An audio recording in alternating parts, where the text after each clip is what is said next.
Welcome back to my channel. This is Chill Hills. Today I'm going to be watching a movie called A Bike Life Story.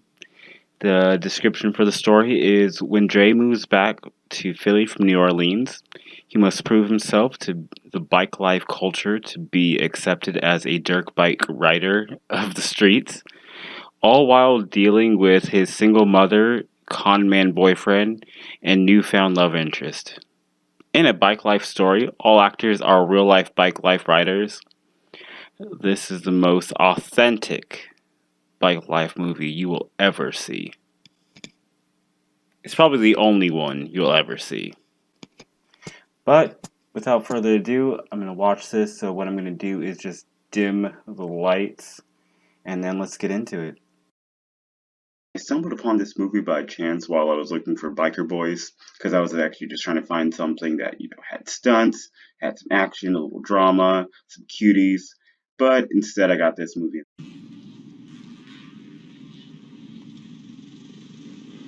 The movie starts off where they're on their way to their new home, and on their way there, Dre notices a motocross biker group doing different wheelies and tricks, and with that we are segued into one of our many long montages.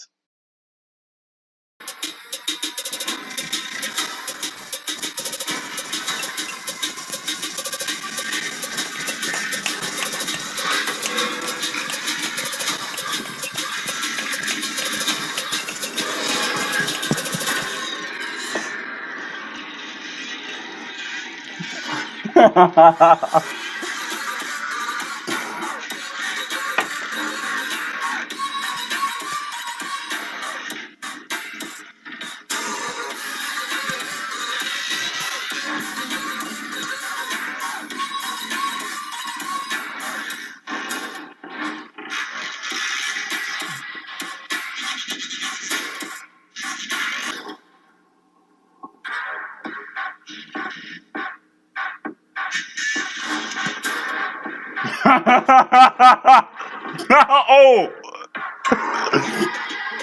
Oh no!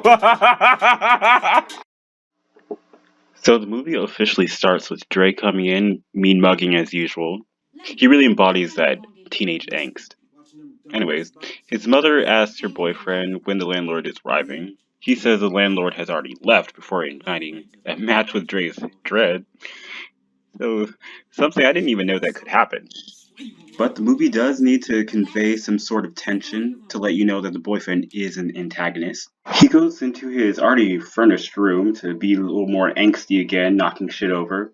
But if you look, there's a similar logo that is displayed in this movie constantly. Now I'll do a little montage of that later. The scene is followed by Dre hanging out, getting, I guess, accustomed to the neighborhood kids or something. Then he gets approached by a kid named Chubbs, I believe. I don't know if he's supposed to be 13 or 12 or 16. I don't know. The thing about this movie is there are some ages that seem a little ambiguous. Like I think that Dre and his mother look like they should be siblings, but that's just me. We're introduced to the love interest. I think her name was Niani. She's with her thought of a friend, and I'm not saying that she's a thought because how she's dressed. I say that she's a thought because how she acts in the movie.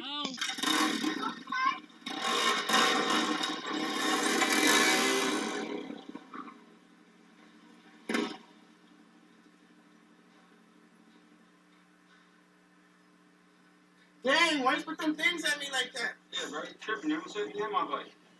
Damn, bro, I had to jump out the way. I was in my bag today. I ain't really trying to hit it. I'm just worried about this battle with battle. Out the gate, that's easy money. And I'm going to have my new John by Sunday. What's up, Kay? Hey, bro. Hey, sis. What's up? Nothing with my girl, Bree. She's a ride, but now she's too scared to exit. You had the bad acting, then the friend of me like tension. I couldn't take any of it. I ain't let nobody ride nothing. FYI, I'm old enough to ride whatever I want. Bree, can you stop? What? Please, like, chill out. You're doing too much. She doesn't. I feel like this is just her.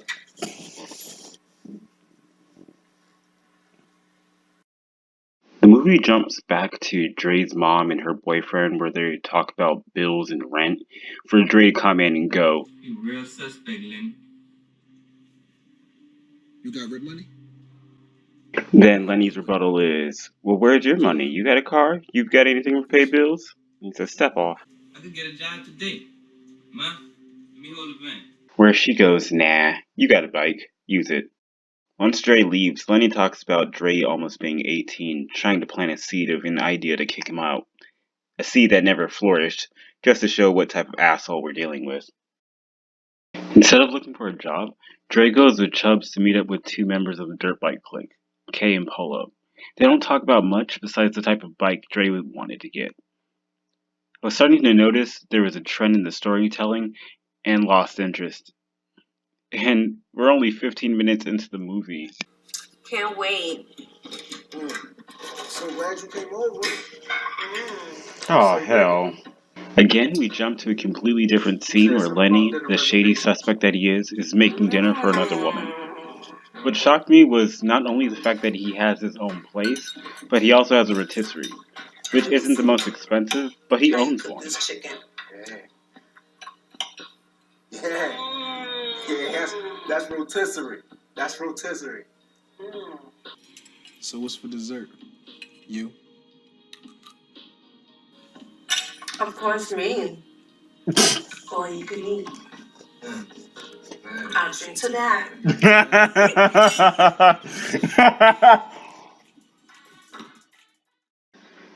The next scene takes place a day after, and Lenny is back to his antagonist shit, bothering Dre while he's in his room watching motocross videos. I didn't bother recording because I didn't care. It was basically Lenny going, oh, you want a bike? How you gonna get it? Then Dre, man, I'm gonna get a bike, leave me alone. What is this? Character development?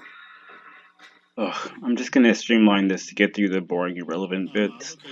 Lenny's neglecting his current girlfriend. She gives him an ultimatum because she hears he's going to Cali. Whether it's for dirty money or biker money is never really explained. Kay trolls his Rastafarian boss for a bit. Dre asks for a job. Then this happens. Family-owned company, bro. They hired me when I was 17. They ain't hired a soul since. Well, you think you could drop me off at Reddy's? I heard they hiring.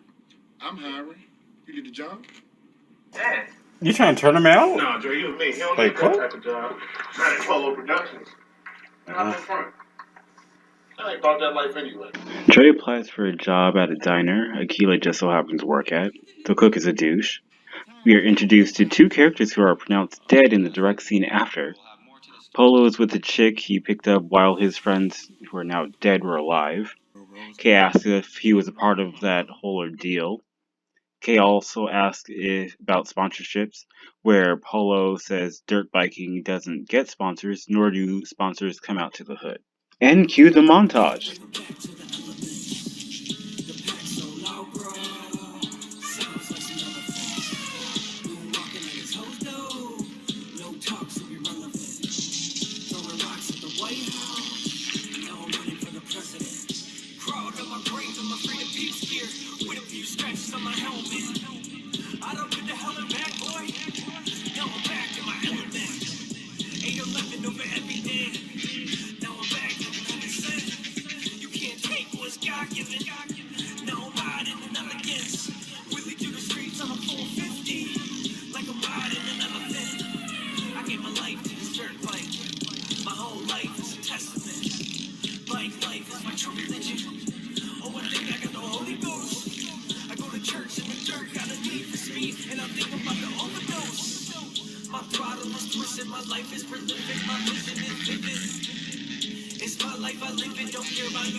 Polo drops by old dude's house to drop off 4 pounds of flour, when the guy only needed 4 ounces. He tries to get him to sell more by flaunting money. Dre gets the job. He tells his mom he gets the job. His manager lets him know that he sees everything. Keep that in mind. The cook is still a douche. Some other filler crap, like Polo trying to get Kay to sell with him, even though he already has a job. But we get to Dre and Akila's date, where they hang out on a park bench, and they talk. Well, they don't really talk about anything, just like the "you're different from other boys" type of talk. And she also asks about his hands, which he answers saying that he had a problem back home. So we don't even know why they moved back to Philly from New Orleans, but Okay. Dre's manager congratulates him on how he handled the cook role when needed, pissing off OG Chef. We drop by Polo's garage with his biker squad, who look very Aryan-y. Just kidding. Kind of. They invite Kay to come out with him, where Kay declines due to work. Then, like clockwork, more segments of doing wheelies on the street.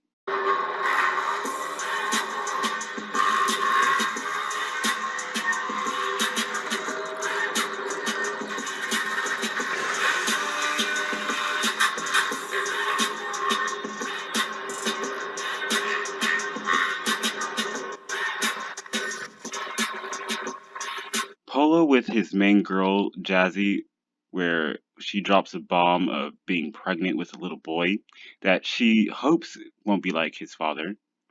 Polo catches up with Dre, finally baiting him into selling under him, which Jazzy doesn't approve of.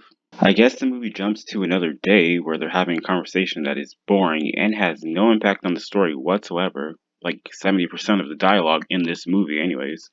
Then this happens. God. God damn. What the fuck? Like,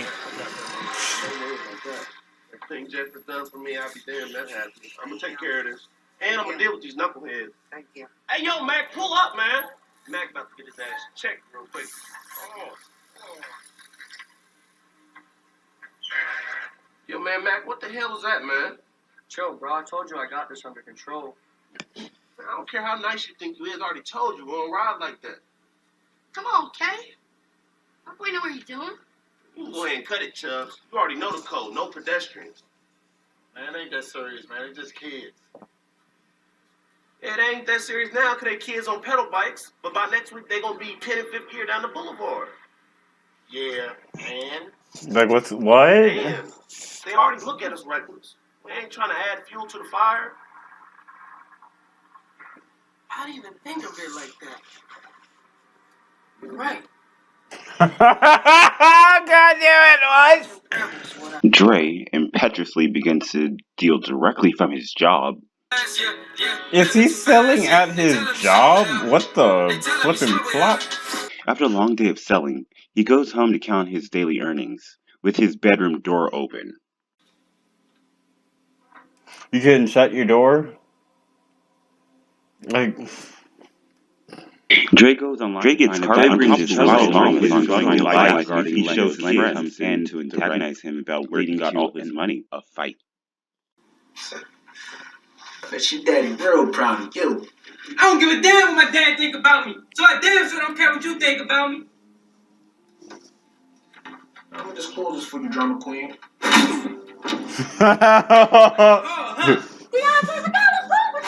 oh shit! You can't tell you been using you. I'm out. What happened? I'll take care of Bill. I'm out. Dre stops by Akila's place to let her know that he had a little drama at home and wanted to see her face. Nothing integral to the plot or story is discussed, so it's just another scene. When Dre does get home, either the day after or a little later, he realizes his money is gone. Not seeming too convinced by the accusation that it was Lenny, his mom contacts him to see. Baby, you ain't take nothing to Dre's, did you? Had to show little man how the game goes. Lenny. Give me that phone. Say, old head. Bring back my money right now before shit get real. Shit been real, young boy. Shit been real. Whatever. Yo, Juno. Yeah. Roll out. God damn it.